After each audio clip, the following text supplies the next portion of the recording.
ఒక్క ఆత్మ కూడా నశించిపోకూడదని ప్రేమ గల దేవుడు మాట్లాడుతున్నాడు. సంఘంలోకి వచ్చి నీవు, ఆరాధన అడుగు పెడుతున్న నీవు, మందిరంలో అడుగు పెడుతున్న నీవు, ఆయన సేవిస్తున్న నీవు, ప్రార్థిస్తున్న నీవు, ఇదిగో నాశనానికి వెళ్లకుండా నిత్య రాజ్యానికి వెళ్ళాలని ఆలోచన లేని దేవుడు మాట్లాడుతున్నాడు.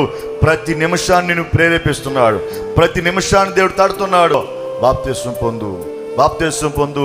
రేపేమవుద్దో మనకు తెలియదు కనుక ఆరోగ్యం ఉన్నప్పుడే, ఊపిరున్నప్పుడే, జీవం ఉన్నప్పుడే బాప్తిస్మం పొందాలని ప్రతి క్షణం అయినా సంఘానికి ఏం కడుతున్నాడు?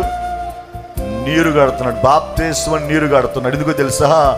నువ్వు నశించుకోకూడదని, నువ్వు నాశనానికి పోకూడదని, నిత్య నరకాగ్నిలోకి ప్రవేశించకూడదని నిన్ను ప్రేమించిన వాడు. అయ్యో నా బిడ్డలు సంఘానికి వస్తున్నారు కానీ నా కుటుంబంలో చేర్చబడలేదే, సంఘానికి వస్తున్నారు కానీ జీవ గ్రంథంలో పేరు రాయబడలేదే అని ఆలోచించిన వాడు ఇదిగో బాప్తిస్మని నీళ్లు ప్రతి నిమిషం కడుతున్నాడు.